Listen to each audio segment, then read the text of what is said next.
Hi, my name is Stefan, and this is kind of my review of the Mark Rober class from Monthly.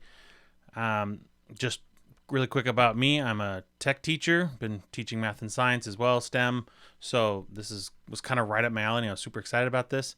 When I found out about it, I got my district to allow us to do it for clock hours. Worked through Monthly, and they're giving certificate of completion, which was one thing that they really the district needed for proof that I actually did something.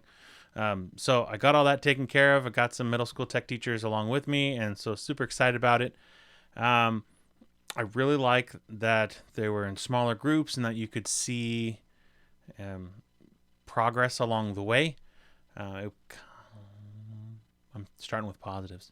Um, I really liked how there were the videos from Mark Rober, well done. The timing of them and the spacing of them seemed a little bit off. Sometimes you'd have nothing for a few days, and then you'd have like 3 hours of video or 2 hours, and it was just a lot of video in one day, and it wasn't quite clear. Like, hey, you got 2 days to do this, or like this is due today. So and then just the days on which it was happening was kind of weird. It wasn't on, like, sometimes we'd have something due on a weekend, or we'd have a bunch of stuff to do on the weekend, and I kind of would have preferred it to stay through the weekdays. And I know that's not the same for everybody, but that's just kind of how it worked out for me. Is just I felt like it was constantly going all month, and it just never stopped. Sometimes I get done with a project early, and it would say, you'd have a 2 days to work on it or whatever, and so I'd have a little bit of breaks if I did that. But for the most part, there were three projects. The first one was mechanical, and second and third were about were Arduinos and kind of going beyond that. So I think I enjoyed the opportunity to push myself. Um, I don't think the videos necessarily taught you a lot. I mean, it was kind of a starting point, and then you definitely had to go um, through the curriculum and through not just go find other resources, because that's definitely not enough time to learn to code or learn how to use an Arduino. I have a little bit of experience with Arduino and quite a bit with coding, so I can imagine how this would be super overwhelming if someone had come into this fresh and never knew anything. We got split into cohorts of like 25 ish, and I was never quite sure how many people actually signed up for the course.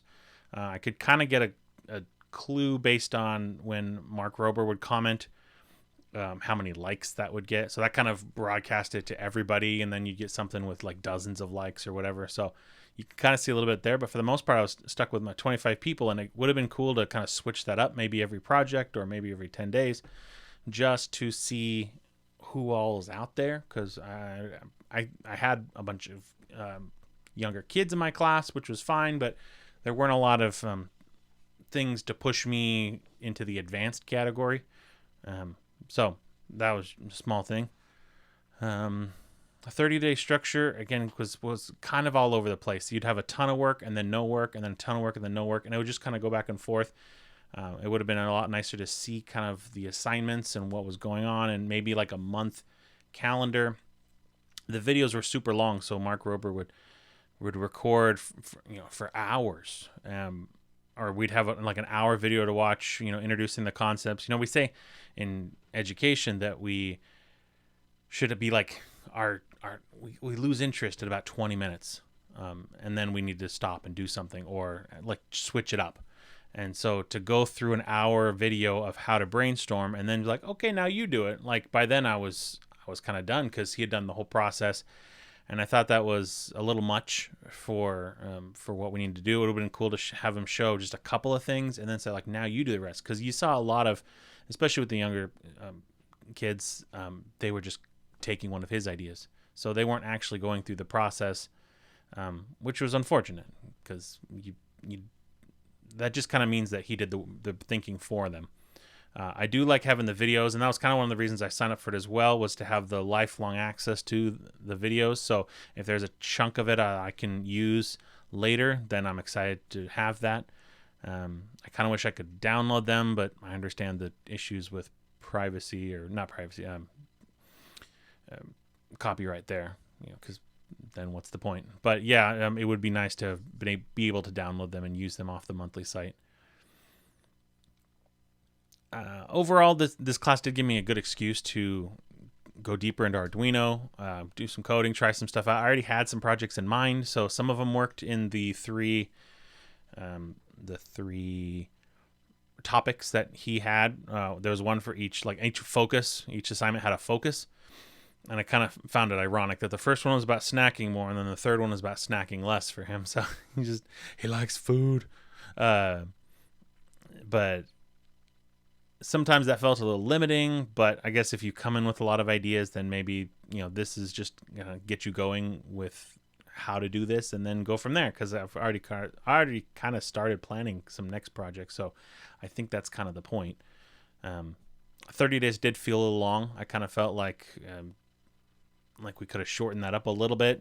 And me, it was the end of the semester with students, and it was a stressful month in general. So maybe that was just a timing thing on my end. Overall, I'm not sure if I would take another monthly course. I like having the videos. I like having the resources, but I probably would like to do it at a different pace. And for, I think it was like $250. If I was paying for that, I probably wouldn't have enjoyed it as much, or didn't think I would get as much from my money. I mean, I got the school district to pay for it as my professional development for the year. So that I was grateful for, and I think I got my money's worth, or the school's money worth. But for $250, like, that's a lot if I was paying it out of my own pocket. And I think I got a couple of coupons with referring people, and just like, okay, well, $200. What course would I take for $200? And there might be one, but I don't know. $200 is a lot. So I was actually surprised to see a lot of kids there. So maybe parents and kids were doing it together, and it was kind of a fun thing. So that's where I'm at. I'm glad I took it. I don't know if I would take it again, or I don't know how much I'd recommend it. I'm a huge fan of Mark Rober and a huge fan of the engineering process, being a tech STEM teacher. And so this has given me some tools and kind of stretched me. So I'm definitely glad. Like the clock hours, that was the biggest reason, because I need STEM clock hours, and it's hard to take STEM clock hours. And it's hard for me to find classes that aren't like, here's how to use Google Classroom, here's how to use Google Docs, and like some basic stuff for teachers. So I'm super grateful. And I think if the monthly class or the site wanted to focus that a bit more, I think that could be a process where they actually say like, hey, we offer clock hours, or hey, here's what it was. And for a moment it looked like they weren't going to be very helpful, and so I was like, so I almost gave up, and then finally they said, yes, we can do a certificate of completion with the minimum hours, which was 20. I think that 20, because I added it up, there was like almost 13 and a half hours of video. So that means you're working on projects for 6.5. And so that seems super bare minimum. So I probably worked about 30 hours, I would imagine, between all the planning and building and stuff. So, but I'm getting 20 clock hours. So that's honestly part of the reason, because I needed to renew my license and everything. So thank you, Monthly, for agreeing to that. And I will be emailing you shortly about getting those certificates. Just going through the prompts and seeing if I missed anything. I did not like the mechanical project because I bought gears, and then I didn't know how to use gears. So it just kind of sat there, and I couldn't, I could 3D print stuff, and that was kind of throwing me in the deep end. The project was something I was like, if I could have used an Arduino, then that would have been super easy, and maybe I should have just made that decision. But they were pretty adamant about no, there's a mechanical build, nothing for you. And yeah, that's not my forte. So that probably was the most awkward one for me, and we'll go from there. The Arduino stuff and coding, once I could do that, I was like, okay, this is what I kind of was preparing for that. So it felt better for me. All right, I think that's it. Thank you a lot, and I will see you on the flip side.